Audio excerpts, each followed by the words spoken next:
దశాబ్దాలుగా యావత్ దేశం ఎదురు చూసిన ఆ క్షణం రానే వచ్చింది. అంగరంగ వైభవంగా ఆ శ్రీరాముడు అయోధ్యలో బాలరాముని రూపంలో కొలువుదీరాడు. ఈ మహాఘట్టాన్ని ఒక్క భారతీయులు మాత్రమే కాకుండా ప్రపంచం మొత్తం ఎంతో ఆసక్తిగా తిలకించింది. జై శ్రీరామ్ నినాదాలతో ఆ అయోధ్య మారుమోగింది. ప్రతి రామభక్తుడి హృదయం పులకించిపోయింది.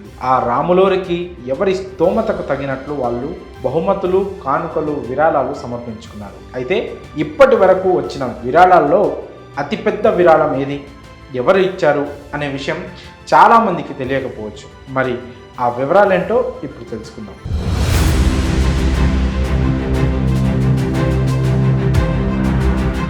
ఇప్పటి వరకు అయోధ్య రామయ్యకు బహుమతులు, విరాళాలు చాలానే వచ్చాయి. వేల కోట్ల రూపాయలను కానుకల రూపంలో అందించారు భక్తులు. భారతీయులు మాత్రమే కాకుండా విదేశీయులు కూడా విరాళాలు, బహుమతులు అందజేశారు. వాటిలో ఒక వ్యాపారి మాత్రం అందరికంటే అధికంగా ఏకంగా 101 కిలోల బంగారాన్ని ఆ రామయ్యకు కానుకగా అందజేశారు. అందరి భక్తులలో పెద్ద మొత్తంలో విరాళం ఇచ్చింది ఈ వ్యాపారే. ఇతని పేరు వి దిలీప్ కుమార్. ఇతను సూరత్కు చెందిన వజ్రాల వ్యాపారి.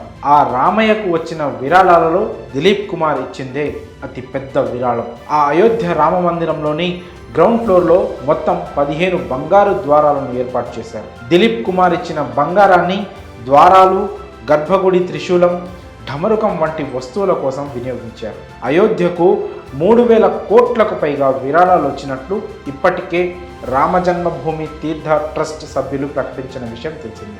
నగదు రూపంలో వచ్చిన విరాళాల్లో ఆధ్యాత్మిక నేత మొరారి బాపు శిష్యులు 16 కోట్లు అందజేశారు. మొరారి బాపు 11.3 కోట్లు విరాళంగా అందించారు. ఆ తర్వాత సూరత్కు చెందిన మరో వజ్రాల వ్యాపారి గోవింద్ భాయ్ ఢోలాభాయ్ 11 కోట్లు విరాళంగా అందజేశారు. గుజరాత్కు చెందిన ఓ బాలిక ఏకంగా 52 లక్షలు విరాళంగా అందజేసింది. దాదాపు 3 ఏళ్ల పాటు 50 కిలోమీటర్లు ప్రయాణించి 52 లక్షలను విరాళాలుగా సేకరించింది.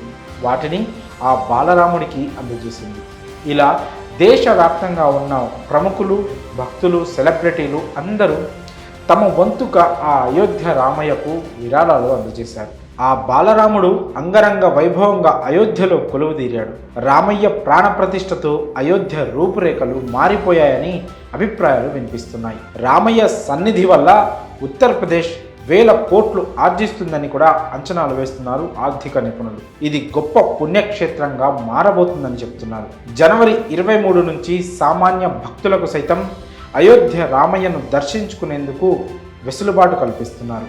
ఆ బాలరాముని దర్శనం కోసం మీరు ఆన్లైన్లో దరఖాస్తు చేసుకోవచ్చు. ఆ సమయంలో మీ ఫోటో వివరాలను అందజేయాల్సి ఉంటుంది. అలాగే మీతో పాటు ఎంతమంది వస్తున్నారు అనే వివరాలను కూడా జత చేయాలి. మరి అయోధ్య బాలరాముడి కోసం 101 కిలోల బంగారాన్ని విరాళంగా ఇవ్వడంపై మీ అభిప్రాయాన్ని కామెంట్స్ రూపంలో తెలియజేయండి.